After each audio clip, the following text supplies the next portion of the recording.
Everyone, welcome to study with Bims. Part one में हमने important practice question cover कर लिया था, which is social economic political structure of 18 and 19th century of India.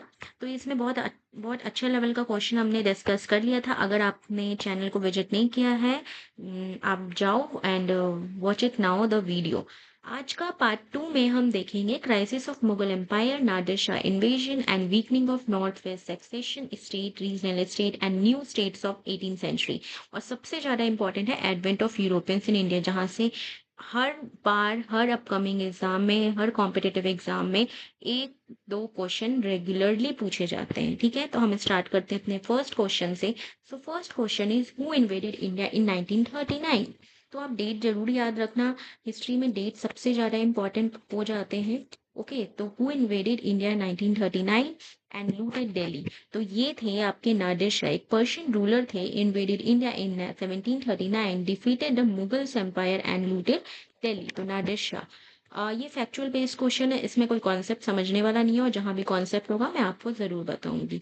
Which Mughal empire death is often seen as a beginning of Mughal decline. तो basically जब Mughal empire Aurangzeb का death हुआ था, तो वो ना ये आप ये डेट याद रखो, बहुत इंपॉर्टेंट डेट है कि जो औरंगजेब का जो डेथ हुआ था, ये डेथ हुआ था 1707 में। बहुत इंपॉर्टेंट डेट है। और इसी के बाद मुगल एम्पायर का डिक्लाइन स्टार्ट हो गया due to the weak successor and regional fragmentation. मतलब धीरे धीरे वीक पड़ गया वो पूरा एम्पायर। इसका आंसर हो जाएगा Aurangzeb. Which of the following states was found by the Saadat Khan. तो ये आपको याद रखना, जो ये जो सिदादत खान थे, इन्होंने अवध फाउंड किया था ना। Saadat Khan founded the independently state of Awadh in early 18th century. तो इन्होंने बेसिकली अवध किया था। और देखो हैदराबाद किया था चीन कुली खान। देखो नीचे ही क्वेश्चन में, अरे वाह, नीचे question, which founded the independent state of Hyderabad. इन्होंने किया था Chin Qilich Khan. Factual based question है। Okay, which European power was the first to arrive in India. तो मैंने आपको बताया था, सबसे पहले पोर्टुगीज आए थे, फिर उसके बाद डच आए थे, फिर इंग्लिश ईस्ट इंडिया कंपनी आई थी, देन फ्रांस आए थे। ओके, इस वे में आपको याद रखना। तो पहला हो गया आपका पोर्टुगीज। बैटल ऑफ प्लासी की बात करें तो battle of Plassey, as you all know, battle of Plassey 1757 किसके बीच हुआ था, ये भी याद रखना। बैटल ऑफ प्लासी जो हुआ था, वो आपका हुआ था basically, wait, battle of Plassey आपका रॉबर्ट क्लाइव जो कि ईस्ट इंडिया कंपनी की तरफ से, ईस्ट इंडिया कंपनी के गवर्नर थे, वर्सेस सिराज उद दौला। ये कौन थे? बंगाल के नवाब थे। ठीक है, बंगाल के नवाब थे। तो याद रखिएगा, battle of Plassey 1757, Robert Clive versus Sirajuddaula. देखो नीचे ही क्वेश्चन में दिया हुआ है बंगाल का उस टाइम में नवाब कौन था। तो ये सिराजुद्दौला थे। आपका एक कॉन्सेप्ट से दो क्वेश्चन क्लियर हो जाता है। The English East India company received the Diwani of Bengal, Bihar and Orissa after which battle. मैंने आपको ये बहुत अच्छे से बताया है। बैटल ऑफ प्लासी के बाद बैटल ऑफ बक्सर हुआ था, जिसका डेट था 1764। ये डेट बहुत इंपॉर्टेंट है, मैं ऐसे ही नहीं लिख रही हूँ, ये इंपॉर्टेंट है, एग्जाम में आए हुए क्वेश्चन से, इसलिए मैं लिख रही हूँ।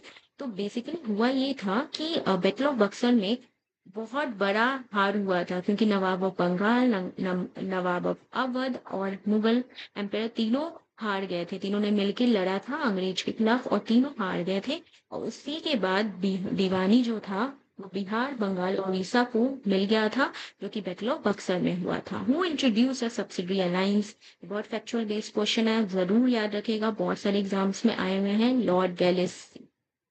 Who founded the Sikh kingdom. मैंने आपको बताया था, जब हम एंग्लो सिख वॉर पढ़ रहे थे, तो रंजीत सिंह ने कैसे अपना पूरा सिख एम्पायर खड़ा किया था, और कैसे ब्रिटिश लोग ने उसको पूरा कैप्चर कर लिया।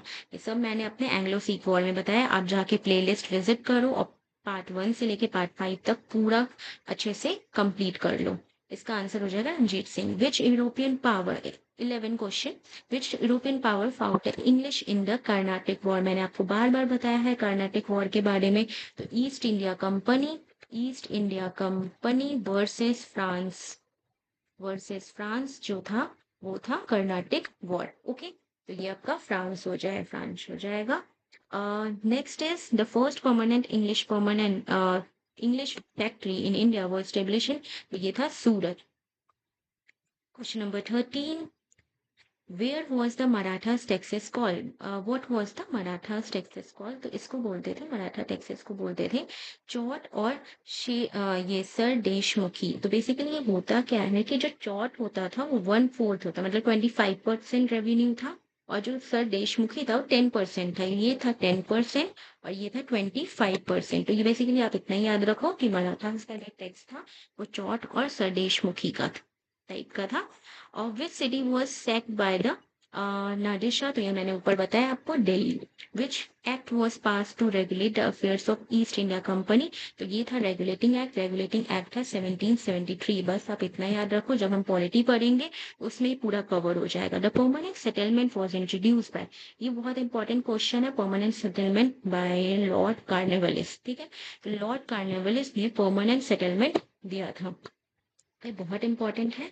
ये which state was a Tipu Sultan ruler? तो मैंने आपको बताया है, जब मैसूर वॉर हम पढ़ रहे थे तो उस टाइम में टिप्पू सुल्तान कहाँ के रूलर थे? मैसूर के थे. विच battle established English naval superiority over the Portuguese? तो बेसिकली ये था battle of वॉन्डीवॉश.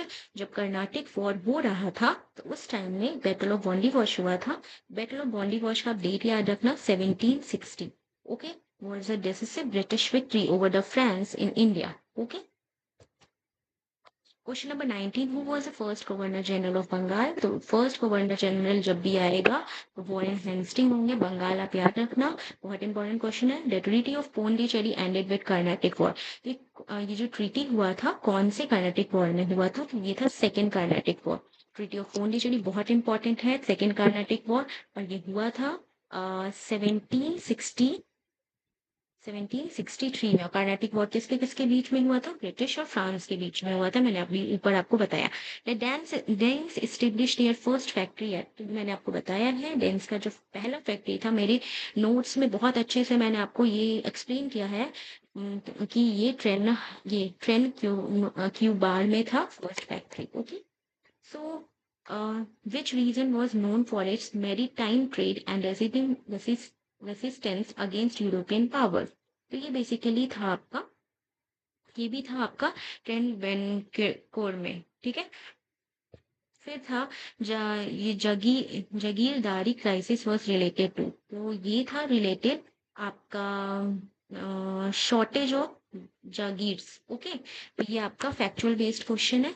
Raja Sawai Jai Singh second was a famous for contribution in, तो ये फेमस थे एस्ट्रोनॉमी में. ओके, ये आपका फैक्चुअल बेस्ड क्वेश्चन है. Who was the founder of chart state of Bharatpur?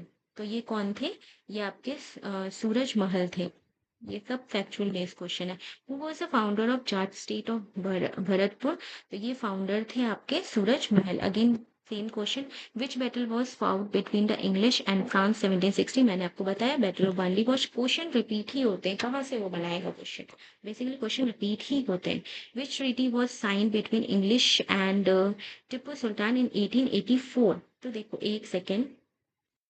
तो ये जो ट्रीटी था इंग्लिश और टिप्पू, 1784 का जो ट्रीटी था वो था आपका ट्रीटी ऑफ मैंगलोर. ओके, तो ये याद रखना, ट्रीटी ऑफ मैंगलोर साइन हुआ था. Which European nation establish the golden Farman? मैंने बार बार आपको बताया है कि यूरोपियन नेशन ने स्टेब्लिश किया था गोल्डन फरमान in Golconda, English. Okay. Which of the following were the factors that facilitated British expansion in India? तो इसमें हम देखेंगे तो फर्स्ट हो गया पॉलिटिकल फ्रेगमेंटेशन एंड इंडियन. तो इसमें बोल रहा है कि करेक्ट आंसर अब बताइए, तो करेक्ट आंसर हो जाएगा आपका, ये तो सही है. सेकंड है सुपीरियर मिलिट्री टेक्नोलॉजी, सही है. And diplomatic skills. ओके, तो ये सब सही है, ये आंसर हो जाएगा आपका सी. ओके, तो देख लेना, आप ब्रिटिश इंडिया का बात कर रहा है तो इसमें फ्रांस का कहाँ से बात आ जाएगा? तो फोर्थ तो वैसे ही गलत होगा, जिसमें फोर्थ होगा वो ऐसे ही नहीं होगा. बचा ए और सी, तो सी ही होगा क्योंकि पॉलिटिकल फ्रेगमेंटेशन था, सुपीरियर मिलिट्री था और डिप्लोमेटिक स्किल तो था ही. Which of the following were the factors that contributed the rise of Bengal as a independent state? तो Bengal as a independent state की हम बात करें तो ये क्या था? Efficient administrative of Murshid Quli Khan, ये सही है. इकोनॉमिक प्रोस्पेरिटी था and weakening of central Mughal authority.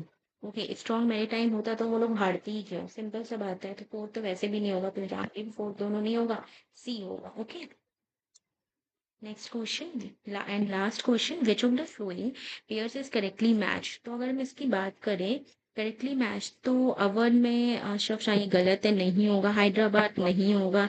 Sikh state में तो रंजीत सिंह होंगे। तो इसमें हो जाएगा ऑप्शन नंबर बी, बंगाल में मुर्शिद Quli Khan. Option number B इसमें राइट हो जाएगा। तो ये था हमारा पार्ट 2, जिसमें हमने सारे क्वेश्चंस कवर किए। मोस्टली फैक्चुअल बेस्ड क्वेश्चंस थे, और जहां भी कॉन्सेप्ट था वो मैंने आपको बता दिया।